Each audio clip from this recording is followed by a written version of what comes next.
Horizon Social, c'est votre émission qui vous conduit à la croisée des faits de société.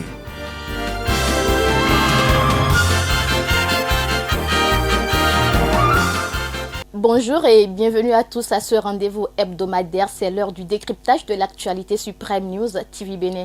Avec nous sur ce plateau, il sera question de la flambée des prix des denrées alimentaires sur toute l'étendue du territoire national, du lancement du programme Learning par la ministre du Numérique et de la Digitalisation et de l'octroi des licences provisoires à 93 établissements et agences de voyage. Avec moi pour en parler, Cassius Samba, journaliste à Prime News TV Bénin. Cassius Samba, bonjour. Bonjour, Eurydice Tosso. Alors, qu'est-ce qui justifie ces derniers jours la hausse des prix des denrées alimentaires sur toute l'étendue du territoire national? Bonjour chers amis téléspectateurs de Prime News TV Bénin. Il faut noter que les produits alimentaires qui sont actuellement sur le marché sont des produits issus de la dernière récolte. Et vous et moi, nous sommes témoins du fait que la pluviométrie a bercé ces dernières années. Il faut noter que l'année dernière, il n'y a pas eu assez de pluie. Cette année qui est en cours, nous ne sommes pas encore en position d'apprécier la pluviométrie, de savoir s'il y a beaucoup de pluie ou pas. On attend la saison, ça vient de commencer. Il faut noter que sans la pluie, il ne peut pas y avoir de rendement agricole. Et nos producteurs agricoles n'ont pas des techniques connues pour conserver ou stocker à grande échelle les produits alimentaires. Cela pourrait amener la situation que nous vivons actuellement où le prix des denrées alimentaires est monté à la hausse.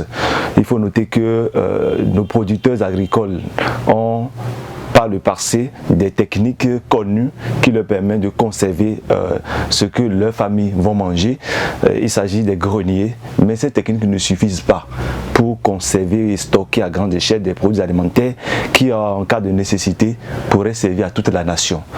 Toutes ces raisons, je crois bien, sont à la base de ce que nous avons connu comme la flambée ces derniers mois.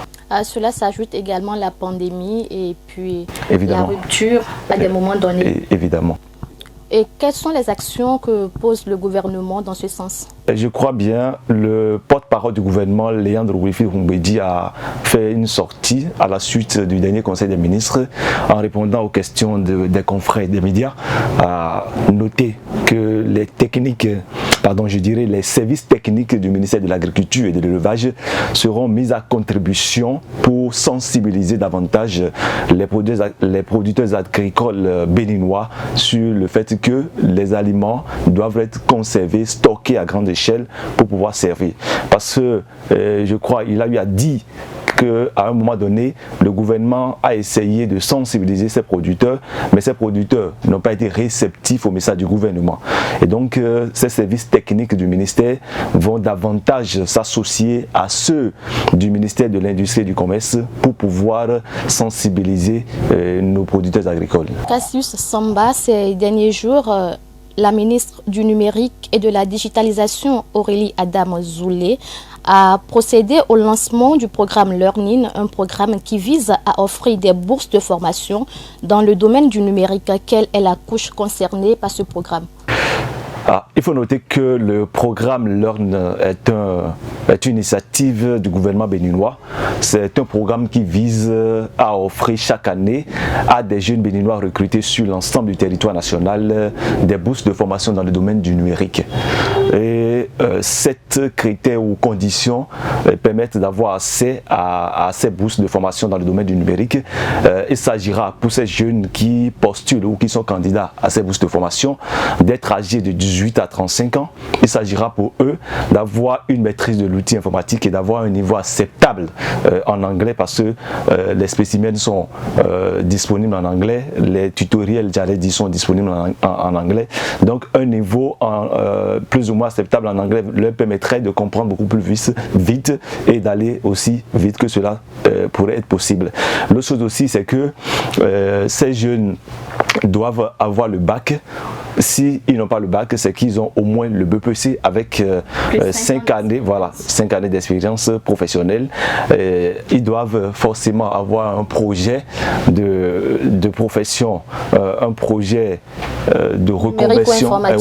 un projet de reconversion, quel que soit le type de projet ou quelle que soit l'idée de reconversion dans le domaine numérique, ils sont acceptés. Il faut noter que l'inscription elle est déjà ouverte depuis le 8 mars, le mardi, j'allais dire, depuis le mardi 8 juin dernier, et ce sera fermé le 24 juin de ce mois.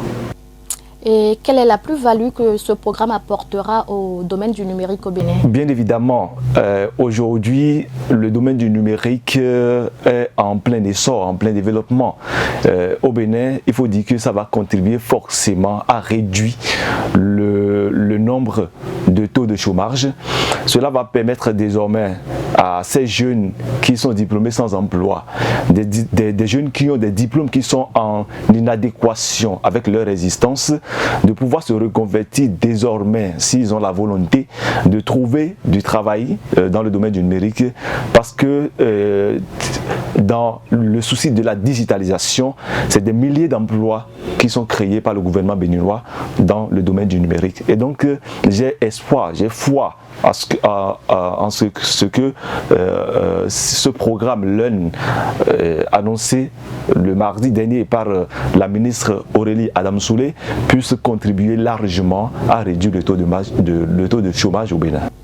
Toute autre actualité à présent, 93 établissements touristiques et agences de voyage ont obtenu ce mardi leur licence provisoire des mains du ministre de la Culture et du Tourisme et des Arts, Jean-Michel Abimbola. Pourquoi cette délivrance, Cassius Samba? Je crois bien que avec le ministre Jean-Michel Abimbola, beaucoup d'innovations dans le domaine de la culture et des arts au Bénin s'observent. L'autre chose, ces licences provisoires dont vous parlez actuellement, il faut noter que elle est provisoire, d'accord, mais idéale parce que cela va contribuer, cela va du besoin d'assainir le milieu. Aucun investisseur étranger ne voudrait investir dans un domaine touristique au Bénin où il y a du désordre. Le gouvernement a l'obligation de maîtriser davantage le domaine du tourisme. Il faut dire que le tourisme, lorsque on parle de développement du tourisme et que ce développement n'attire pas les internationaux, vraiment ce n'est pas la peine, ce n'est pas réaliste. Parce que le tourisme a un caractère international qui, au-delà, contribue à l'économie du pays. Les nationaux, les nôtres, je me pose aussi la question, combien de Béninois se lèvent du jour au lendemain et disent bon, j'ai envie de visiter Nati Tengou, je quitte Cotonou pour aller visiter Nati Tengou, je quitte Kové pour aller visiter Nati Tengou, je quitte Abomey pour aller visiter Nati Tengou. À l'intérieur, les nationaux ne se manifestent pas autant pour ce qui est touristique. Donc le développement touristique qui n'attire pas les internationaux, vraiment ce n'est pas réaliste. Et donc cette distribution ou ces autorisations par les licences accordées à ces 93 établissements touristiques et agences de voyage va, selon moi, contribuer à assainir davantage le domaine touristique au Bénin, va contribuer à réglementer davantage l'exercice touristique au Bénin. Oui, Cassius Sambar, mais pourquoi parle-t-on de délivrance provisoire? Pourquoi ce n'est pas une délivrance définitive? Oui, comme je viens de le dire, le gouvernement a l'obligation de maîtriser les acteurs du domaine touristique au Bénin. Et pour cela, une licence délivrée provisoire va lui permettre d'avoir des droits réservés, d'accord, par rapport à l'exercice que feront de ces licences ceux à qui c'est adressé. Si entre-temps, un établissement qui est autorisé aujourd'hui avec une licence provisoire ne se comporte pas bien, je crois qu'il serait du bon ton, il serait quand même du pouvoir de l'État de bien vouloir lui retirer cette licence-là. Alors, si à un moment donné, on constate que ceux qui en ont reçu maintenant à titre provisoire sont arrivés à faire un bon usage de ces licences, pourquoi ne pas leur confirmer ces licences-là? Donc, je crois que provisoire, mais idéal. Quel impact la délivrance de ces licences provisoires peut-elle avoir sur le domaine du tourisme au Bénin? 93 établissements touristiques, ce n'est pas peu. Agences de voyage y compris, je crois que c'est énorme. Ça participe réellement du développement touristique. Ça participe du développement touristique en ce sens où si vraiment ces 93, en plus ces établissements qui existaient déjà et qu'on connaît, s'associent et développent une attractivité touristique qui attire les internationaux, qui attire beaucoup plus des investisseurs internationaux, je crois que ça va donner plus de value au développement général du Bénin. Merci Cassius Samba pour toutes ces informations. Merci à vous chers internautes de nous avoir suivis. C'est la fin de Horizon Social de ce vendredi. À très bientôt pour un nouveau numéro. Horizon Social, c'est votre émission qui vous conduit à la croisée des faits de société.